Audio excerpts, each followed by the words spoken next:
Hello guys, നമ്മളെ ഇന്നത്തെ പരിപാടി എന്ന് പറഞ്ഞാൽ സ്വയംഭം സാധനം അടിക്കാൻ പോട്ടോ. സാധനം ഓക്കെ, അപ്പൊ നമുക്ക് ഇതൊക്കെ ക്ലാസ് എടുക്കാം.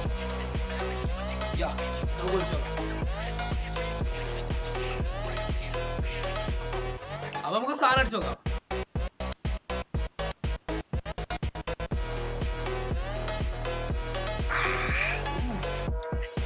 പിന്നെ ആരും തെറ്റ് ചെയ്തിട്ടുണ്ടോ? കള്ളമല്ല, അത് നല്ല തേങ്ങന്റെ വെള്ളമാണ്. ഇപ്പോൾ തേങ്ങ.